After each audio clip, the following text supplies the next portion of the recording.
Chapter 12, Chase Ambrose. A few more memories have come back. Mostly, it's just images and impressions. But there's one that's pretty concrete. My mother has been showing me a lot of old pictures in the hope that something might ring a bell. One snapshot of an ivy-covered building looks kind of familiar. The student union at Johnny's University, Mom explains. It triggers a flashback. It's not that I remember it, more like it's already in my head, and I'm just noticing it now. Mom and 7th grade Chase are dropping Johnny off at college. Our car pulls around the long circular drive in front of the building in the photograph. Johnny gets out. It's his first day of freshman year, his first time living away from home. He seems terrified. And what do I feel? Sympathy for my poor, scared brother? Or for Mom, who's on the verge of tears? For myself, even, I'll be losing my brother to a new life in a faraway place. I don't feel any of those things. Instead, I'm thinking, what a wuss this kid is. I can't believe I ever looked up to him. What a wimp. What a baby. My scorn is so sharp that it jolts me back to the here and now. How could I have made such harsh judgments about my own brother? When I was in the hospital, Johnny was there at my bedside every minute Mom was, just as worried about me, just as torn up by my accident. I guess that wasn't payback for the wonderful brotherly loyalty I've shown him over the years. People say I've changed. I'm barely beginning to understand how much. Dr. Cooperman isn't surprised that my memory is returning. My brain is totally fine, he says at my next appointment. After all, I remember everything that's happened since coming out of the coma. Not that it would be easy to forget things like Shoshana dumping frozen yogurt on my head, or Brendan going through the car wash on a tricycle, or how it felt to push Joey against the wall, a blur of violence, anger, and lightning-fast action, and something else too. I may not be proud of it, but it's the truth. Satisfaction. I didn't like the way a situation was going, and I changed it with my own physical power. Aaron's words come back to me. You didn't have to attack him. And Shoshana's goon. That haunts me a little. I don't regret stopping Joey from bullying Brendan, but was fighting really the only way to make that happen? Worse, I didn't even consider trying to talk Joey down. I just grabbed the kid and manhandled him, the same way he was manhandling Brendan.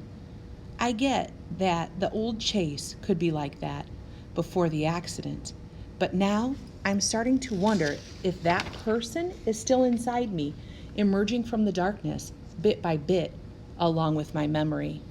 As weird as it was to lose my past, this might be even weirder. The more that comes back, the less I recognize myself. Dr. Cooperman also pronounces me fully recovered physically. Then he drops the bomb. He still wants me off football for the rest of the season. I must seem pretty devastated, because he adds, it's all out of an abundance of caution. You're fine, but concussions can't be taken lightly. We're learning new things about the long-term effects every day. I know you're disappointed, honey, my mom adds. I understand how important football is to you. How can I explain it to them? Sure, I'd love to play, but what really bugs me is that football is my biggest connection to my old life. I don't think I've had a single conversation with Dad that wasn't about either my past gridiron glories or the ones he still expects me to have. And since the incident with Joey, the only Hurricanes who will talk to me are Aaron and Bear. Even with them, half the time I get the impression that their main interest is getting their team captain back. For sure, those guys are never going to forgive me for A, doing my community service when I don't have to, and B, not hating it enough. To be honest, I don't hate it at all. One thing no one ever tells you when you're laid up, like I was in the hospital, is how boring it is. You really appreciate anybody who comes to break the monotony. So now I get to be that person for the residents of Portland Street. It makes me feel good about myself, and that's huge at a time when I'm learning I have so much to feel bad about. Besides, I get stuff out of it too. I've learned how to play mahjong, and I've picked up a lot of great tips on how to grow stuff, mostly from Mrs. Kittredge, whose room looks like a botanical garden. I think I'm going to be able to save a lot of Mom's plants, and maybe even the ficus in Helene's room, the one she bought at her preschool's flower sale and is at least 98% dead. That'll make points with Corinne, who is losing her enthusiasm for the fallen leaves and the tiny white bugs that are all over them. As for Mr. Solway, despite the fact that I've forgotten most of what's happened to me, I feel confident saying he's the coolest person I've ever met. Anyone who could jump onto a moving enemy tank, throw open the hatch, and take it out with a grenade has to be a pretty amazing guy. Mr. Solway doesn't see it that way. That's what I did, not who I am. If I'd bothered to think about it, I wouldn't have done it. I'm not that stupid. The sad part is that Mr. Solway can't find his Medal of Honor. Nurse Duncan thinks it probably got misplaced during Portland Street's big repainting project, and it will turn up sooner or later. But he's convinced he flat out lost it. I haven't been as sharp since my wife died, he tells me. We never had kids, so we were the whole world to each other. She looked up after everything, and I looked after her, he sighs. You can see which one of us did a better job. When she was gone, that's when my life pretty much ended.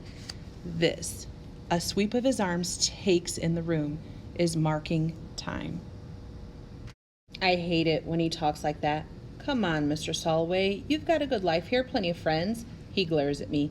Have you ever asked about me around this place? Old ladies on crutches do the 100-yard dash when they see me coming. I've got my own personal table for one in the dining room. The nurses all call me Mr. Happy Face. They think I don't know because they assume I'm just as deaf as everybody else in this funny farm. I'm getting the sense that, before my accident, I was kind of Mr. Happy Face at my school, I confide to him. I could have told you that, he replies. When you first showed up here, you were just like those other two good-for-nothings, maybe the worst of the three. Sometimes a whack on the head is exactly what a fellow needs. That's a pretty harsh thing to say to someone with amnesia, but that's just the way Mr. Solway is. He isn't being mean, he's being honest. He's lived a long time and been through a lot, and he doesn't feel like he has to pull any punches. I respect that more than anything. That whack on the head cost me 13 and a half years of my life, I reminded him. Remembering is overrated, he assures me. You know that heroic act that earned me that fancy medal? I don't remember 1 second of it. The only reason I know what happened is from the report my captain filed with headquarters. I guess when you get older, it's hard to hang on to every detail, I offer. He shakes his head. It isn't old age. It's looking into a T-34 tank after a grenade's gone off inside it. Not a pretty sight. That was the medic's explanation anyway. You block out what you can't face. They were the enemy, I say gently. There was a war on. They're always the enemy when they're shooting at you, kid. But a dead man doesn't care what uniform he's wearing. I'm better off forgetting the whole rotten business, medal and all. That's another thing I have in common with Mr. Solway. We're memory loss buddies. I wonder if I blocked out what a jerk I used to be because I can't face it. I don't think it's the same thing, though. Besides, my lost past has started to come back. I wouldn't exactly call it a tsunami of recollection, more like that water torture where the blindfolded prisoner feels a drip on his head just often enough to drive him crazy anticipating the next one. I can't even be sure they're real memories, blowing out candles at what could have been one of my birthday parties, a view of the Hollywood sign that might have come from our family trip to California, being crushed under a dog pile of football players, a flashback to one of my sports triumphs. Who can tell? My mind plays tricks on me. Last night I had a dream about cherry bombs going off inside a piano, scaring some poor kid half to death, and woke up in a cold sweat. But when I checked the school yearbook for a picture of Joel Weber, he wasn't the guy in my dream. That was no memory, just the product of a guilty conscience. My theory is my brain invents fake memories of things I heard about because I'm trying so hard to remember stuff. I even had a nightmare from the Korean War, and for sure I was never there. I actually saw myself in uniform, climbing up the side of a tank like Mr. Solway did. I yank open the hatch, pull the pin on my grenade, but when the soldiers inside look up at me, I can't bring myself to drop it in on them. I just hang there, not knowing what to do, until the grenade goes off in my hand. Believe it or not, the impression from before my accident that seems the most vivid is that little girl, sometimes so much so that I feel like I should be able to reach out and touch the white lace on her blue dress or the red ribbon in her hair. I have to question whether she's any more real than the dreams. She never moves. She just stands there, not looking at me, but off to the side somewhere. She must be important, though. She's the one image that was still with me when I woke up in the hospital. I wonder who she is. School triggers a few memories, too, but they're mostly random images and feelings of deja vu. There's nothing solid enough to be useful. I still don't really know the faculty, the kids, or the custodians. I'm just now learning my way around a building I've been attending since the 6th grade. I obviously don't remember what a lousy student I was, because my teachers are all so impressed with how well I'm doing now. Some of them seem like they're ready to faint when I actually hand in a homework assignment. Video Club is the one place that's brand new to me because it actually is. We've collected a ton of footage for the yearbook. I'm lagging behind the other members since most kids run a mile when they see me coming. I always shout, "Brendan sent me," so they'll know I'm not looking for trouble. Miss Delio wants me to work on my interviewing skills because my subjects seem so ill at ease. Yeah, no kidding. They're all waiting for me to pull their underwear up over their heads and stuff them into the nearest locker. At least the video kids are getting used to having me around, except Shoshana, who hates me for good and always. I can't blame her, even though I have no memory of what Aaron, Bear, and I did to her brother. It's pretty strange to be despised for something that, in your mind, never happened, and to someone it seems like you never met. She stopped fighting with me directly. Mostly, she makes pointed comments about how the club should have closed up membership while they had the chance. That's unfair, because I'm not even the last to join. Kimmy got here after me, and if I'm a newbie, I don't know what you call her. She doesn't know a camera from a kumquat. For her interview with the head cheerleader, she left the lens cap on. So there was audio and no video.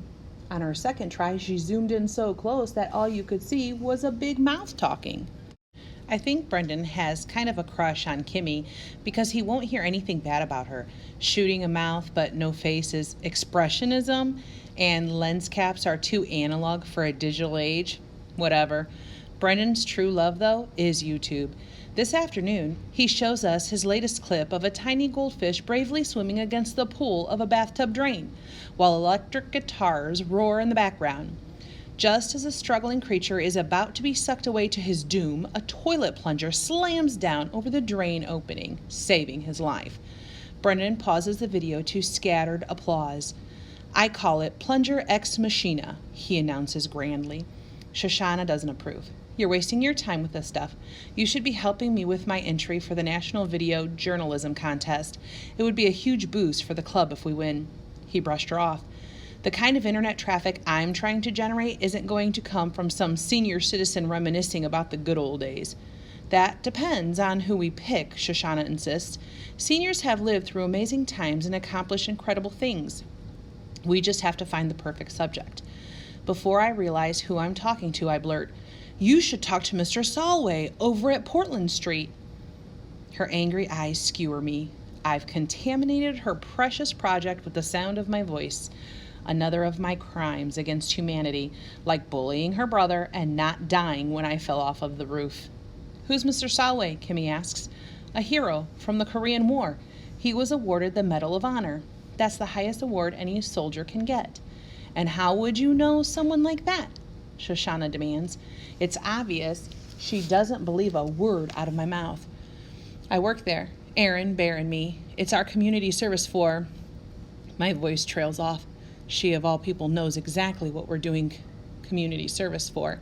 "He sounds perfect," Brendan agrees. "Maybe I can get him to ride a tricycle through the car wash," Shoshana retorts icily. "At least talk to the guy," Hugo prods. Miss Delio wades in to play peacemaker. "I know you'll find a way to make the school proud," she says to Shoshana, "and thank you, Chase, for a marvelous suggestion." Shoshana's cheeks darken through pink and red to full crimson. "I hope I never hate anybody as much as that girl hates me."